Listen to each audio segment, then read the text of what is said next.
Sir నమస్కారం sir. నమస్తే అండి. సార్ 'శివాజీ' గారు మహిళల వస్త్రధారణ పైన చేసిన కామెంట్స్ ఏదైతే ఉందో అదెంత వివాదాస్పదంగా మారిపోయి ఇప్పుడు రకరకాల చర్చలకు దారి తీయడం, అందరూ కూడా దాంట్లో ఇన్వాల్వ్ అయిపోయి 2గా అంటే 2 వర్గాలుగా విడిపోవడం చూస్తున్నాం సార్. 'శివాజీ' గారి మద్దతుదారులు, 'శివాజీ' గారిని వ్యతిరేకించే వాళ్ళు. అందులో అనసూయ గారు 'శివాజీ' గారు వర్సెస్ అనసూయ గారు కూడా మారిపోవడం జరిగింది. అయితే ఇప్పుడు 'శివాజీ' గారి మద్దతుదారులు గరికపాటి గారి వీడియోని కూడా వైరల్ చేసేస్తున్నారు. అప్పుడు ఆయన జెప్పారు, ఇప్పుడు ఈయన జెప్పారు. కాకపోతే ఈయన 2 వర్డ్స్ వాడకుండా ఉండాల్సింది సేమ్ కంటెస్ట్ గదా! అని జెప్పేసి అంటున్నారు.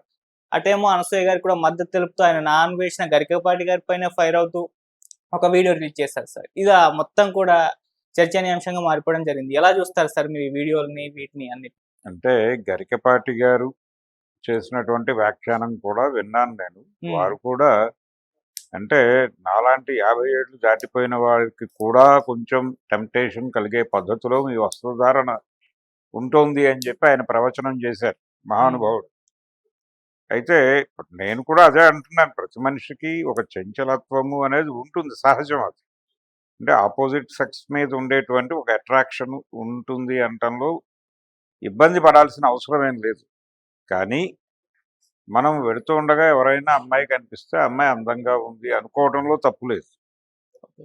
కానీ అనుకున్న తర్వాత ఆ అందం నాకు సొంతం కావాలి అనుకోవడం తప్పు. ఎందుకంటే విచక్షణ అని ఒక నరం పనిచేయాలి. మీ శరీరంలో విచక్షణ అని ఒక నరం ఉండాలి. అది ఆ అందం వెనక కూడా ఒక హృదయం ఉంటుంది. దానికి ఒక స్పేస్ ఇచ్చి తీరాలి. వాళ్ళకంటూ కొన్ని భావాలు ఉంటాయి. వాళ్ళకంటూ ఒక ప్రాపంచిక దృక్పథం ఉంటుంది అనేది మీకు తెలియాలి. మీకు తెలియాలి అంటే మీకు ఆ దృష్టికోణం ఉంటే తెలుస్తుంది. లేకపోతే అరిచి చచ్చినా తెలియదు.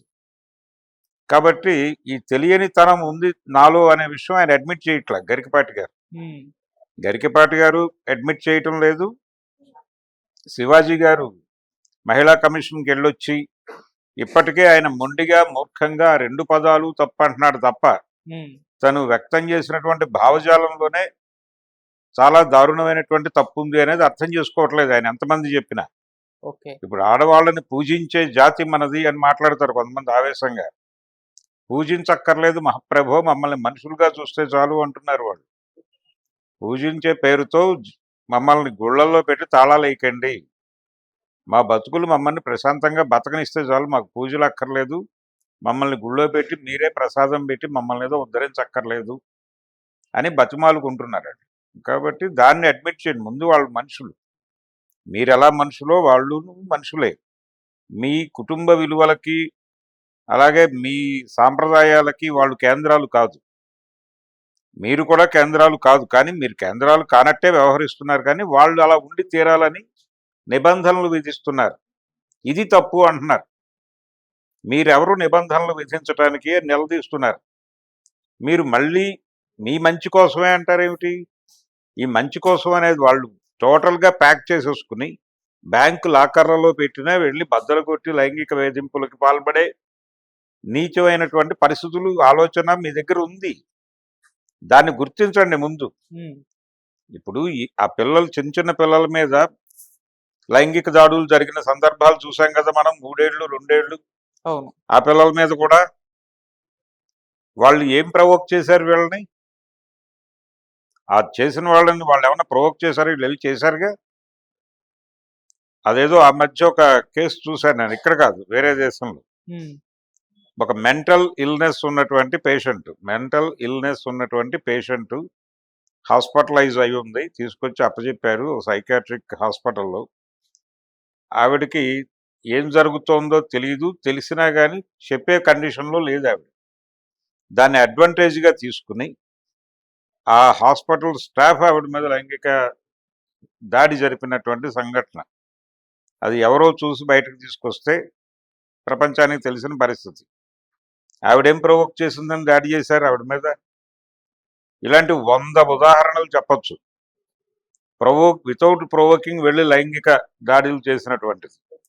రెండోది, శివాజీ గారు మాట్లాడటానికి ఆయన హృదయాన్ని కదిలించిన సంఘటన ఏదో చెప్పాడు ఆయన. నిధి అగర్వాల్ హ్మ్. ఆవిడ నిండుగానే కప్పుకుని ఉన్నారు. అవును. వారు నిండుగానే ఉన్నారు. అయితే ఇక్కడ ఇంకొక అంశం ఉంది, అది కూడా మాట్లాడొచ్చు వీళ్ళు, కానీ వీళ్ళకి అది తట్టట్లా. వీళ్ళల్లో ఆ మేల్ చావనిస్టిక్ సైకాలజీ, ఆ మెదడులో మేట వేసుకుపోయినటువంటి తోడేలుతనం, ఇవి వాళ్ళకి ప్రపంచం అర్థం కాకుండా చేస్తున్నాయి. కానీ చాలా సందర్భాల్లో ఈవెంట్లు నిర్వాహకులు, ఇప్పుడు సినిమా ఈవెంటే అనుకుందాం, ఈ సినిమా ఈవెంట్ నిర్వాహకుడుని ప్రొడ్యూసర్ గారు మరొకరు అడుగుతారు. వారు పురుషులే, వీరు పురుషులే, ఎవరు యాంకరింగ్ చేస్తున్నారు అని అడుగుతారు కూడా. అడిగినప్పుడు బలానా అంటే, అలాగా అయితే ఆ అమ్మాయి కంటే కూడా కొంచెం ఇంప్రెసివ్గా ఉండే అమ్మాయిని చూస్ చేయండి అంటాడు ఆయన. వీళ్ళు ఫోటోలు చూపిస్తారు. చూపించిన తర్వాత అందులో ఎవరికో ఓటేస్తారు వీళ్ళు. ఓటేసిన తర్వాత వారు ఎలాంటి డ్రెస్ వేసుకోవాలో కూడా వీళ్ళే డిసైడ్ చేసే పరిస్థితి ఉండొచ్చు. అమ్మ మీకు ఇంత పేమెంట్ ఉంటుంది, ఈ డ్రెస్లో రావాలని కోరుకుంటున్నారంటే వీళ్ళు ఆ పేమెంటు, ఆ టైము, షెడ్యూలు ఇలాంటివి అనిపించి సరే అని చెప్పి ఆ బట్టలు వేసుకుని వెళ్ళొచ్చు. అలా తద్వారా ప్రపంచాన్ని అట్రాక్ట్ చేసే ప్రోగ్రామ్ మార్కెటింగ్ స్ట్రాటజీలో వాళ్ళు భాగంగా ఈ రకమైనటువంటి కాస్ట్యూమ్స్ని పురుషులే ప్రమోట్ చేసిన సందర్భాలు కొన్ని వేలు ఉన్నాయి. వీళ్ళే మళ్ళీ తిరగేసి వాళ్ళే తిరగబడిపోయి ఇలాంటి డ్రెస్సులు వేసుకోవడం వలన కదా అని మళ్ళీ ఆశ్చర్యార్థకంలో ప్రపంచ జ్ఞానుల వలె ప్రసంగం చేయుట, ప్రవచనాలు చెప్పుట చేస్తారు. ఇది కండిషన్. అంటే హిపోక్రసీ అనేది పీక్స్లో నడుస్తున్నటువంటి పరిస్థితి. వీళ్ళు రోడ్డు మీద 100 తప్పులు చేయవచ్చు, అవన్నీ ఎక్స్క్యూజబుల్, అది ధర్మం. కానీ ఇంట్లో ఆడది మాత్రం కాలు గడప దాటరాదు, నవ్వు పెదవి దాటరాదు అనే సిద్ధాంతం. ఇది ఎలా కరెక్టు? చివరికి ఎంత పరిస్థితి ఎలా తయారైందంటే, ఒక యాంకర్, ఒక అమ్మాయి మ్యారీడ్, ఆ విషయం తెలుసు ప్రపంచానికి. తను ఇంటర్వ్యూలు చేస్తుంటే ఆ కిందకి వచ్చేసి వీళ్ళందరూ, మీకు వివాహం అయిందని మాకు తెలుసు, ఆ మెడలో తాళిబొట్టు కనిపించట్లేదు ఏమిటి అని. వీళ్ళకెందుకు, వాళ్ళు తాళిబొట్టు వేసుకుంటారా ఏం చేస్తారో వీళ్ళకెందుకు గొడవ, మీరు బొట్టు ఎందుకు పెట్టుకోలేదు అంటే, మీరెవరు, మీ మతం ఏమిటి దాకా వెళ్ళిపోయి మాట్లాడేస్తున్నారు ఆ కింద వస్తున్నటువంటి కామెంట్స్లో. హర్ట్ అయి గాయపడి ఏడ్చినటువంటి అమ్మాయిలు తెలుసు నాకు. అలాగే ఎందుకు మీరు ఇంటర్వ్యూలో పదే పదే నవ్వుతారు అని ఇంకొక యాంకర్ మీద దాడి. నవ్వితే తప్పేమిటి? అవతల వాళ్ళు చెప్పిన అంశం మీద వాళ్ళకి నవ్వు వస్తే నవ్వుతారు, లేదు వాళ్ళకి చెప్తున్నటువంటి అంశాల్లో నుంచి ఇంకేదన్నా స్ట్రైక్ అయినా నవ్వుతారు. అది తప్పని దాడి చేస్తే అలాగా మీరు కామెంట్ సెక్షన్లోకి వచ్చేసి ఇలాంటి, అంటే కెమెరా ముందుకు వచ్చినటువంటి ఆడపిల్లల మీద విపరీతమైన నియమ నిబంధనావళితో పాటు గ్రాంటెడ్గా తీసేసుకునేటువంటి ఒక నైత్య స్వభావం కూడా ఉంది.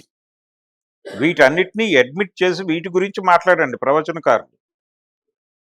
ముందు తోడేళ్లని కంట్రోల్ చేయడానికి ఏం చేయాలో దాని గురించి ఆలోచించకుండా మళ్ళీ వాళ్ళకే బుద్ధులు చెప్పి, వాళ్ళు ఒకవైపు విక్టిమ్స్ని విక్టిమైజ్ చేస్తున్నారు మీరు అనేటువంటి కనీసపు జ్ఞానం లేకుండా ప్రవర్తిస్తే ఎలాగా? అది గరికపాటి కావచ్చు, సుమన్ కావచ్చు, లేకపోతే యేసుదాస్ గారు కావచ్చు, 100 మంది మాట్లాడారు ఇప్పటివరకు. మాట్లాడని వాడు పాపిలాగా తయారైంది పరిస్థితి. మహిళల మీద దాడులు అనగానే ఇమీడియట్గా వీళ్ళు రివర్స్ గేర్లోకి వెళ్ళిపోయి, అసలు వాళ్ళు వేసుకుంటున్న బట్టలు చూసారా మీరు అని మొదలు పెడతారు. పైగా చాలామంది ఆడపిల్లల్ని అంటే చాలామంది మహిళా మనులు కూడా వాళ్ళ జాలంలో పడిపోయి నిజమే కదా వారు చెబుతున్నది, మనం పద్ధతిగా ఉంటే అని మాట్లాడతారు. మీరు పరమ పద్ధతిగా ఉన్నా దాడులు చేస్తారు. ఎన్ని చూపించాలి అలాంటి ఉదాహరణలు? పద్ధతిగా ఉండి దాడులు చేయించుకున్న దాడులు మహిళలు ఎంతమంది ఉన్నారు? పద్ధతిగా ఉంటే మీరు ఆపేస్తారా? మీలో ఆ నైత్యం పోయే వరకు ఈ దాడులు ఆగవు. ఆ నైత్యం పోవడానికి ఏం చేయాలో అది ఆలోచించాలి. అది మీలో ఆ విచక్షణ అనే నరం ఎందుకు తెగిపోతుందో ఆలోచించండి. ఏ అమ్మాయినైనా, ఇప్పుడు అదేదో సినిమాలో డైలాగ్ రాశాడు త్రివిక్రమ్ శ్రీనివాస్, మేబీ ఏదో అల్లు అర్జున్ సినిమా, వీడు చాలా తీవ్రమైనటువంటి అసహనంతో ఉన్నాడు, కాస్త పువ్వుల్ని అమ్మాయిల్ని చూపించండి అంటాడు. అవును, జులై అంటాడు కదా డైలాగు. అవును సార్. అంటే కొంచెం ఆహ్లాదంగా మారతాడని. అంతే తప్ప ఆ ఆడపిల్లల మీద ఏదో చేస్తాడని కాదు. అది కామన్‌గా అన్నమాటే. హ్మ్. ఒక వాతావరణం క్రియేట్ అవుతుంది అనే ఉద్దేశంతో అన్నాడనే అనుకుంటాను నేను. కాబట్టి అక్కడ మీకు ఒక విచక్షణ ఉండాలి. అందంగా కనిపించి, "అందంగా ఉన్నావమ్మా" అని చెప్పడం వరకు ఓకే. కానీ గ్రాంటెడ్‌గా తీసేసుకొని బిహేవ్ చేసి దాడి చేయటం. దాడి అని ఎందుకంటున్నారు? దాడి అని ఎందుకంటున్నారంటే వాళ్ళ మనోభావాలను పట్టించుకోకుండా మీరు బుల్‌డోజ్ చేస్తున్నారు కాబట్టి దాడి అంటున్నారు. అలా లైంగిక దాడులు చేస్తున్న సందర్భాలున్నాయి. అనేక సందర్భాల్లో వర్క్ స్పేసెస్‌లో మీరు మాకు అంటే దానికొక అద్భుతమైనటువంటి పదం కూడా పెట్టారు కదా! కమిట్మెంట్ అని. కమిట్మెంట్ ఇస్తేనే ఉద్యోగము, కమిట్మెంట్ ఇస్తేనే పాత్ర ఇస్తాము, కమిట్మెంట్ ఇస్తేనే అనే కమిట్మెంట్ అనే దాన్ని దారుణమైన సెన్స్‌లో రీసెంట్ టైమ్స్‌లో వాడారు కదా విస్తృతంగా. హ్మ్. మరి వాళ్ళందరూ నిండుగా కప్పుకున్న వారే కదా! వారందరినీ మీరు దిక్కుమాలిన తనంతో కమిట్మెంట్ అడిగిన చరిత్ర ఉందిగా మీ జీవితాల్లో. మరి మీరందరూ మళ్ళీ గరికపాటి గారి ప్రవచనాన్ని వీడియోలో షేర్ చేసే బాపతే కదా! కాబట్టి మీలో ఉన్న డ్యూయల్ స్టాండర్డ్స్ వాటిని ముందు గుర్తించండి. గుర్తించి దాన్ని చంపుకోండి. లేకపోతే మిమ్మల్ని చంపేస్తుంది. మిమ్మల్ని చంపేయక తప్పని పరిస్థితి వస్తుంది. దాన్ని దృష్టిలో పెట్టుకొని బిహేవ్ చేయకపోతే. శివాజీ ఇప్పటికీ ఆ డ్యూయల్ ఇది గుర్తించలేదాయన. తను మాట్లాడిన మాటలు ఎందుకు హర్ట్ చేసినాయి మహిళా లోకాలను అనేది ఆయన ఆలోచించట్లే. నేనేం తప్పు మాట్లాడాను అని చాలా ఆవేదనగా మాట్లాడుతున్నాడు.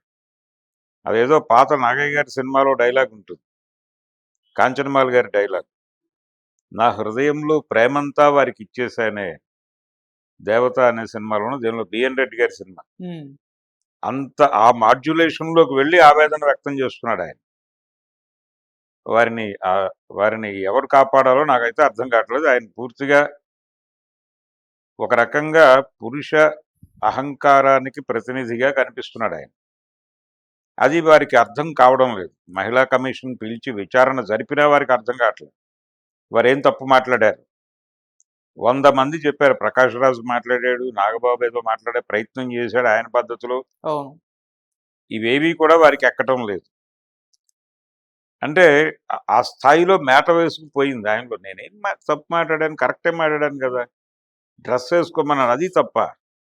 డ్రెస్ ఏసుకోమని ఒక అన్నయ్యలాగా చెప్పాడు. ఒక అన్నలా అదేటి ఒక నాన్నలాగా చెప్పాడు అని మాకు అమ్మాయిలు కూడా మాట్లాడుతున్నారు చాలామంది. ఇది పైగా ఎవరైనా ఇలా అంటే మీకు కూతుళ్ళున్నారా? మీరు వాళ్ళు అలాంటి బట్టలేసుకుంటే మీరు యాక్సెప్ట్ చేస్తారా? అని క్వెషన్ చేస్తున్నారు. ఎవరైనా దీన్ని వ్యతిరేకిస్తూ మాట్లాడితే. ఇప్పుడు వాళ్ళకి స్వేచ్ఛ ఉంటుంది కదా! పిల్లలన్న తర్వాత వాళ్ళకి ఒక సర్టెన్ ఏజ్ వచ్చిన తర్వాత వాళ్ళ టేస్టులు వాళ్ళకుంటాయి. వాళ్ళ అభిరుచులు వాళ్ళకుంటాయి. ఇది వాళ్ళకుంటుంది. వాళ్ళ సెల్ఫ్ క్యారెక్టరైజేషన్ వాళ్ళకుంటుంది. మీరు ఇంపోజ్ చేయకుండా ఉంటే. ఇంపోజ్ చేస్తే పొల్యూట్ అయిపోతారు వాళ్ళు. పొల్యూట్ అయిపోయిన తర్వాత వాళ్ళ జీవితాలు ఎలా ఉంటాయనేది వేరే గొడవ. కాబట్టి మనం పొల్యూట్ చేస్తున్నాం.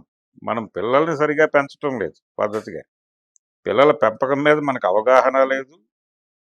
దాని మీద ఏమాత్రము శ్రద్ధ లేదు. దేని మీద శ్రద్ధ లేదు. మనకున్న శ్రద్ధల్లా వాళ్ళని, వీళ్ళని అదిగో అమ్మాయి సరిగ్గా బట్టలేసుకోలేదు కాబట్టి వాడు దాడి చేశాడు. వీడు సరిగ్గా ఇంటికి తాళం వేసుకోలేదు కాబట్టి ఇలా మాట్లాడతారు. ఆ మధ్య ఒక పోలీస్ అధికారి హైదరాబాద్‌లోనే 2000 ఆ టైంలో ఓ పోలీస్ ఆఫీసరు ఆ టైంలో విపరీతంగా దోపిడీలు జరిగేవి. హైదరాబాద్ సరౌండింగ్స్‌లో ఉన్న కాలనీస్‌లో. హ్మ్. మీ ఇంట్లో ఎవరైనా దొంగ ప్రవేశిస్తే వాడిని చంపేయండి మేము చూసుకుంటాం కేసు లేకుండా అని మాట్లాడాడు బహిరంగంగా. ఏమనాలి వారిని? అంటే వారికి ఆ మేరకు ప్రజలకు హక్కిచ్చిన వాళ్ళు, ఆడపిల్లలారా మిమ్మల్ని మీ మీద దాడులు చేస్తున్న వాళ్ళని కుదిరితే చంపేయండి మేము చూసుకుంటామని ఎవరైనా అన్నారా? దాడి చేసిన వాళ్ళని చంపేయమని సమాజం కూడా మాట్లాడుతోంది. అడపాదడపా తీసుకెళ్లి ఎన్‌కౌంటర్‌ల పేరుతో చంపేస్తున్నారు. దాని మీద ఎవరైనా రివర్స్‌లో అదేంటి అలా చంపేయటం ఏమిటి? కేసు నడపాలి కదా! అంటే వాళ్ళ మీద దాడి చేస్తారు వీళ్ళు. ఇదే ఎవరైతే ఇప్పుడు నిండుగా కప్పుకోకపోతే దాడులు జరుగుతాయని మాట్లాడుతున్న వాళ్ళే ఆ ఎన్‌కౌంటర్‌ని ఖండించిన వాళ్ళ మీద కూడా దాడి చేస్తారు. ఆ రోజున కూడా అలాగే దాడి జరిగింది. ఏది ఇంటికి వచ్చినటువంటి దొంగల్ని చంపేయండి అన్న పోలీస్ ఆఫీసర్ని క్రిటిసైజ్ చేసిన వాళ్ళు వస్తున్న వాడి గురించి మాట్లాడలేదు. ఇదొక డ్యూయాలిటీ. ఇలాంటి ఇలాంటి ద్విముఖాలు పెట్టుకుని, ద్విముఖ వ్యూహాలు పెట్టుకుని మాట్లాడుతున్నారు అందరూ. శివాజీ కూడా ఆ మందలో ఉన్నవాడే. కాబట్టి ముందు ఆ మూక మనస్తత్వం, ఆ మంద మనస్తత్వం, పైగా అదేదో ఊరివాడిగా ఆయన మాట్లాడుతున్నాడు, ఆ ఊరితనాన్ని బతకనివ్వండి అని కొంతమంది జ్ఞానులు మాట్లాడుతున్నారు. అలా ఉండరు. ఊళ్ళో కూడా అర్థం చేసుకునే మనుషులు ఉన్నారు. ఊరి స్వభావము అని మీరు బ్రాండ్ చేసి దానికి ఇన్ని బ్రాండ్ అంబాసిడర్గా మార్చడం కూడా తప్పే. ఇలా ఏ కోణంలో చూసినా శివాజీని క్షమించాల్సిన అవసరం అయితే లేదు. సార్ మీరు అన్నట్టు దాడులు జరుగుతున్నాయని చెప్తున్నారు. ఇక్కడ ఒక ఎగ్జాంపుల్ సార్, అనసూయ గారు కావచ్చు, లేదంటే చిన్మయి గారు కావచ్చు. చిన్మయి గారు పాడిన పాటల్ని బయటకు తీస్తున్నారు, అందులో బూతుల్ని బయటకు తీస్తున్నారు. అనసూయ గారు గతంలో జబర్దస్త్లో చేసినప్పుడు వాడిన డబుల్ మీనింగ్ డైలాగ్స్ ని బయటకు తీస్తున్నారు. చిక్రీ చిక్రీ సాంగ్ ని కూడా ఎగ్జాంపుల్ గా చెప్తున్నారు. సో వీటిని ఎలా చూడొచ్చు అంటారు సార్?